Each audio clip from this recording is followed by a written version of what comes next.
Me gané un mes más de paga debido a la incompetencia de mi jefe.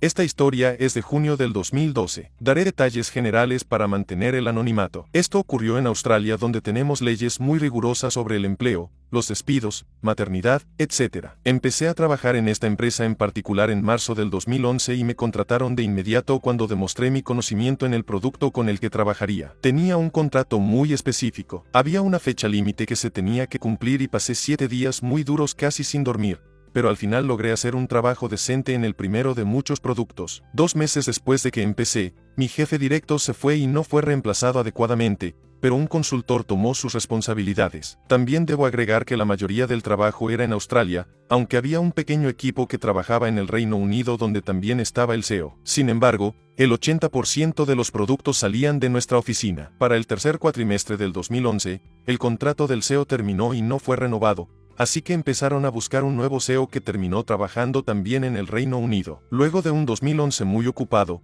donde contrataron a 30 nuevos empleados y lanzaron un montón de productos nuevos, el negocio estaba reventando. Hasta la segunda semana de enero del 2012. Para este punto, la gerencia no podía estar en todo, así que contrataron a un jefe de operaciones. Entonces tuvimos una reunión donde nos dijeron el futuro de la empresa y las operaciones en Australia terminarían el 30 de junio del 2012. Luego explicaron que todos, excepto un puñado de gente, serían recortados con su respectiva liquidación. Ese puñado de gente que se quedaría, igual dejarían de trabajar una vez que terminen sus proyectos para finales del 2012. Así que, en los siguientes 5 meses, mientras las operaciones disminuían y la gente se empezaba a ir, yo agendé algunas entrevistas de trabajo en otras empresas, una de las cuales era mi trabajo soñado en Europa. Cuando empezó junio y todos empezaron a recibir sus notificaciones de recorte, dándoles 28 días para la notificación oficial y recibir sus liquidaciones. Y cuando digo todos, me refiero a todos, excepto yo. Esto me pareció extraño, pero rápidamente me di cuenta que era porque, si yo presentaba mi aviso de renuncia, no tendría derecho a ciertas liquidaciones y la empresa se ahorraría algunos miles de dólares. Básicamente estaban esperando a que yo renuncie. Aquí es donde mi cumplimiento malicioso empezó. Me mantuve callada y no dije nada. Para la segunda semana de junio me enteré que no conseguí mi trabajo soñado y se lo conté a una persona,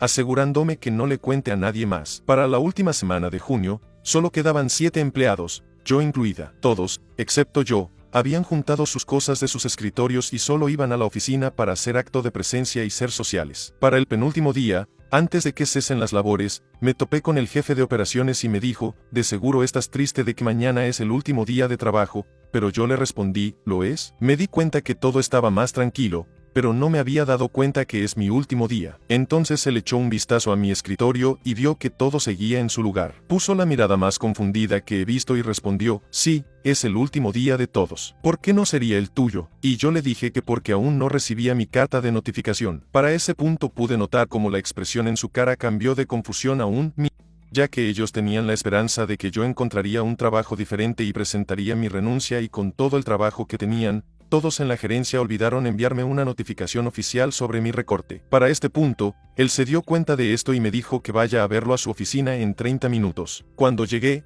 él estaba sentado con el jefe de finanzas. Había algunos papeles sobre el escritorio y me dijo, una disculpa por no haber hecho esto adecuadamente y en su momento, pero aquí está todo el papeleo de tu notificación. Entonces tomé los papeles y los empecé a leer, pero lo primero que llamó mi atención fue la fecha. Le habían puesto la fecha de 27 días antes. Así que bajé los papeles y les dije, esta no es la fecha de hoy. Él se puso nervioso y dijo, lo siento, olvidamos entregártela, pero la notificación salió ese día. Y yo le contesté, me la debieron dar ese día, pero esta es la primera vez que la veo y puedes notar que no tiene mi firma. Sí, pero ya sabías que esto iba a pasar. Yo le dije que sí lo sabía, pero que pensé que me mantendrían trabajando por más tiempo ya que no me habían dado una notificación oficial. Y él me preguntó qué quería hacer ahora, a lo que yo le contesté que simplemente pongan la fecha del día de hoy en la notificación. No podemos hacer eso ya que legalmente tenemos que parar operaciones para finales del mes. Al final le dije que no iba a firmar y que podían despedirme si querían, pero que las autoridades laborales no iban a estar nada contentas con que me despidan por no querer firmar una notificación con fecha falsa. Para este punto él estaba súper nervioso, mientras que yo me estaba riendo a carcajadas en mi cabeza. Está bien, déjame cambiar esto por ti. Se fue y volvió con otra copia, ahora con la fecha correcta, pero le dije que igual no iba a firmar aún. Él preguntó por qué no y le contesté, bueno, ahora tengo otros 28 días de trabajo, lo que significa que me deben un día extra y un poco más de prestaciones en mi liquidación. Él volteó a ver al jefe de finanzas, quien asintió con la cabeza dándome la razón. Así que hicieron los cambios, agregando el aumento de prestaciones que me tocarían por esos 28 días más de trabajo, lo imprimieron y me lo dieron. Yo revisé todo con cuidado, todo se veía en orden, firmé y cada quien se quedó con una copia. Entonces, ¿qué harás aquí por otros 28 días? Yo le contesté que nada, que ya no volvería después de hoy. Pero, sigues legalmente siendo nuestra empleada por otros 28 días, no podemos pagarte por hacer nada. Debes ayudarle al experto en tecnología y empacar algunas cajas. Yo le dije que en mi contrato no decía nada sobre empacar cajas y no haría eso. Además, como dije al inicio, mi contrato era muy específico para trabajar en el proyecto en el que trabajé y cualquier otro trabajo, fuera de ese proyecto, tenía que ser acordado por ambas partes y por separado. Sin embargo, ya que vendieron mi proyecto a la competencia, ya no tenía nada en que trabajar. Cuando le dije esto me di cuenta que el jefe de finanzas estaba aguantándose la risa. Mi jefe siguió diciendo que eso no era justo y que tendrían que pagarme durante otro mes por no hacer nada. Pero yo le contesté que ese no era mi problema, que yo cumplí con mi parte del contrato y que empacaría mis cosas y me iría a las 5 p.m. Él ya no tuvo más que decir y solo me dijo, está bien, solo asegúrate que no sea antes de las 5 p.m. Volví a mi escritorio y empaqué mis cosas en menos de 5 minutos, puse todas mis pertenencias en una caja y me senté por ahí sin hacer nada. Uno de mis colegas que se quedará trabajando por unos meses más se me acercó y me preguntó, ¿qué fue todo eso? Yo le expliqué todo a detalle y él dejó salir la más grande de las carcajadas, se fue a su oficina, cerró la puerta y se siguió riendo. 15 minutos después el jefe de finanzas vino conmigo y me dijo, no te tienes que quedar hasta el final del día, puedes irte cuando quieras. Y esta es la historia de cómo conseguí un mes extra de paga sin tener que trabajar debido a la incompetencia de la gerencia de la empresa. En Alemania las leyes son aún más rigurosas. Conozco un caso donde un gerente de Estados Unidos vino a hacer una reunión sin dar una razón. Les dijo a todos que estaban despedidos y tenían que irse a finales del mes con solo un mes de indemnización. Ya que también despidió a todos los gerentes, él tenía que manejar todo el cierre de la empresa. Pero en Alemania cualquier despido o recorte tiene que ser por escrito para que sea válido. Y ya que los de recursos humanos también se vieron afectados, no sintieron la obligación de informar de esto a nadie. Los gerentes alemanes también se quedaron callados e incluso se rieron un poco cuando el gerente de Estados Unidos no los vio. Así que todos seguían siendo empleados legalmente y siguieron yendo a trabajar. Al final del mes la gente seguía pidiendo días de vacaciones y esas cosas. También preguntaban a dónde tendrían que presentarse cuando cierren las oficinas. Entonces el CEO preguntó sobre esto y todos le dijeron que siguen siendo empleados legalmente. Así que quiso despedirlos a todos por escrito, pero los de recursos humanos previnieron esto y todos se reportaron enfermos. Así que él intentó escribir él mismo las cartas de despido,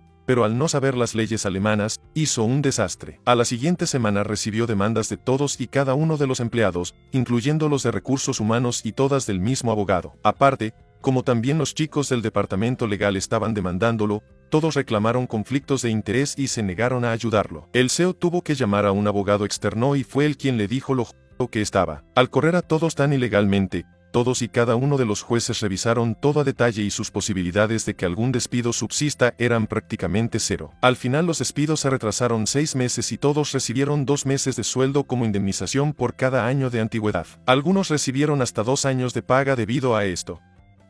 Fui al trabajo en falda y blusa siendo hombre para cumplir con el nuevo código de vestimenta.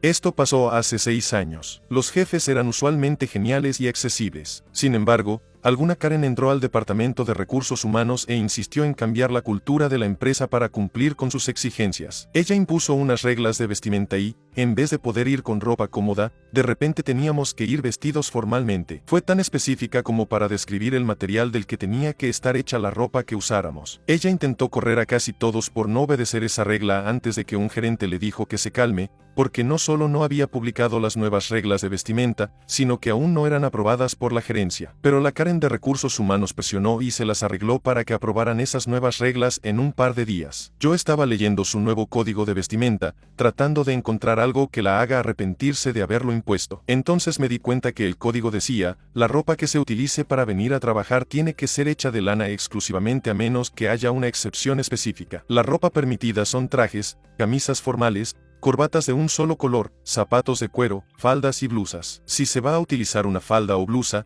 estas deben de ser de seda. Esta regla de la seda era un capricho exclusivo de ella, ya que dijo que la lana le daba comezón. En fin, el aire acondicionado había estado descompuesto por semanas y habíamos estado yendo a la oficina con grandes abanicos y usando ropa ligera como shorts y camisetas. Era un verano caluroso, así que yo busqué un fallo en sus reglas y estoy seguro que ya pueden imaginar el fallo que encontré. Nota: a pesar de haber perdido mucho peso desde entonces, aún sigo siendo un hombre pesado y con muchos vellos y una larga barba. Así que, el primer día en que teníamos que empezar a cumplir con el nuevo código de vestimenta, fui a la tienda y me compré una falda en la que apenas cabía y la blusa más femenina que pude encontrar. Me cambié en el baño de una gasolinera a una cuadra de mi trabajo. Entré al edificio y todos se me quedaban viendo. Sin embargo, yo era el único hombre en toda la oficina que no estaba sentado en un charco de su propio sudor. En menos de 30 minutos, todos en el edificio podían escuchar cómo la Karen de Recursos Humanos me gritaba y me exigía que fuera a su oficina para ponerme una sanción. Yo le dije que no podía hacer eso, ya que las sanciones solo las podía poner el líder del equipo y el gerente,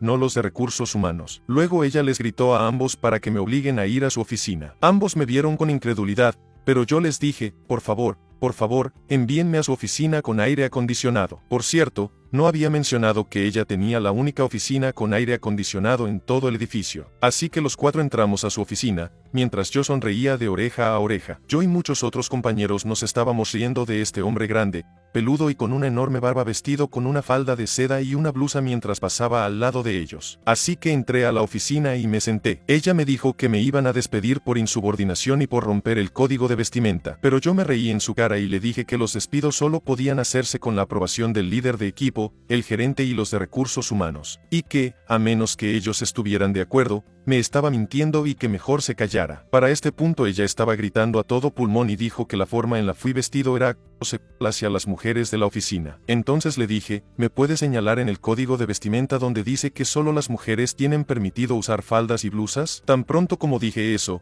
mi jefe de equipo empezó a reírse entre dientes al darse cuenta a dónde estaba llevando todo esto. La Karen sacó su código y lo leyó palabra por palabra, pero en ningún lugar decía que solo las mujeres podían usar falda. Solo se hablaba de los materiales. Mientras ella volvía a gritarme por vestirme inapropiadamente, el gerente la miró y dijo: ¿realmente quieres meterte en problemas por despedirlo por esto? Al día siguiente el código de vestimenta fue retirado y nos volvieron a permitir ir vestidos como siempre lo habíamos hecho. Como un punto extra, ella ya no está con la empresa y se fue hace mucho. Hizo rabieta tras rabieta el tiempo que estuvo aquí, normalmente gritándole a todos, incluidos los jefes.